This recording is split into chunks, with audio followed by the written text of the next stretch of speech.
kung bago ka pa lang po dito sa aking channel, please subscribe and click the notification bell icon. Thank you! Hello mga ka-express, ang action nito ay nandito po to sa first set kung saan ay serving dito si Pavlin Chinkova at na-break nga ni Alex. Ang score naging 3-2. So dito makikita natin yung isang medic na nanakbo papunta po doon sa side ni Pavlin Chinkova. At yung pala ay naghumingi ng medical timeout si Pavlin Chinkova. So pagka ganito mga sitwasyon mga ka-express, mayroong medical timeout, so kinakailangan maghintay na malunasan ng medical na attention yung taong humingi ng medical timeout. So dito makikita natin na hindi rin mapakali si Alex. Ayaw niyang manatili doon sa upuan niya at umupo na lang na basta kasi siyempre labas na yung pawis niya, di ba? Nagpawisan ka na. Mahirap din naman na matuyo ng pawis yung isang tao. Kasi kahit sino naman, pagka naglalaro ka tapos biglang nagpahinga ka at matagal na nagpahinga ka at matuyo yung pawis mo, parang mabigat sa katawan. So, parang nakakabitin, di ba? Nakakabitin. So, kaya itong ginagawa ni Alex, imbis na umupo lang siya doon sa bench niya, ginagawa niyang aktibo yung sarili niya. Kaya makikita natin, nag-aano siya ng kanyang raketa. Practice. So, dito makikita na tumatakbo si Alex papunta doon sa side ng kanyang coach. Siguro bibigyan to ng konting mga instruction kung anong gagawin doon sa kalaban niya, kung anong diskarte ang dapat niyang gawin. At siguro dito pinayuhan na rin dito si Alex na maging cool, maging kalma. Kalmahin lang sarili at huwag magpapa-apekto doon sa matagal na gap o naging lull dito sa laro na to.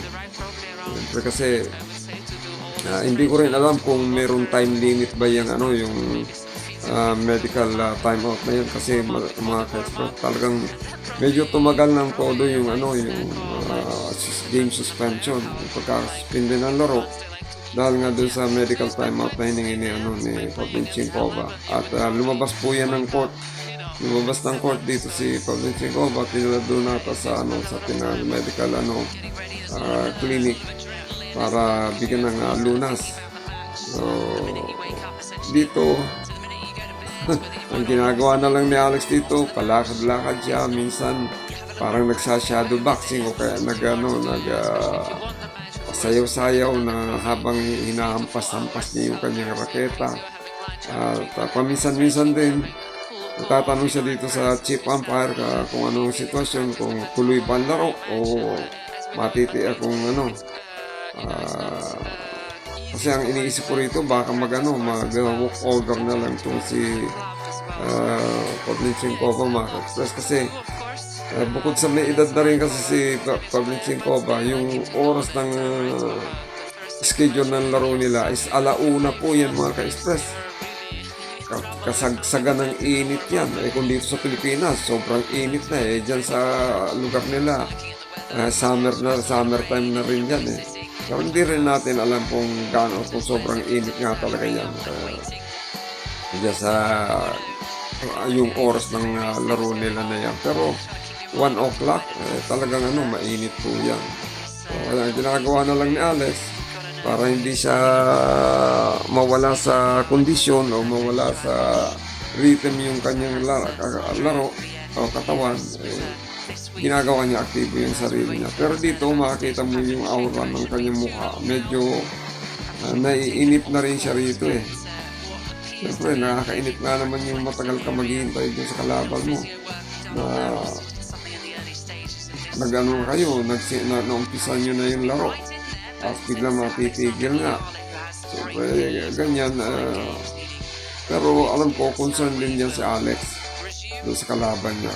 Si Alex pa, siyempre maawain yan siyempre inaalala niya rin siguro yung kalagayan ng kanyang kalaban dahil bukod nga sa may edad na ayaw niya rin na may mangyaring hindi maganda doon sa kalaban niya. Kaya siyempre kailangan nyo talaga maghintay kung kailan darating ang babalik si Pavlyuchenkova sa tennis court. So yan, ang ginagawa niya para hindi siya nililibang niya yung sarili niya. Ito yung pati yung chip umpire, medyo siyempre, may mga komunikasyon yan. Tinatanong ko anong sitwasyon na ba nung ni Pavlyuchenkova, okay na ba? Ayan to, nakita na natin.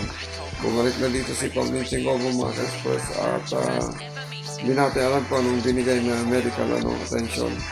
Pero ang alam ko rito, baka nagpalagay ito ng nagpalagay nga ng bandage mga ka-express sa kanang binti. So, dito sa laro na ito mga ka-express, nanalo dito si Albert. Ang score ay 6-3, 6-3.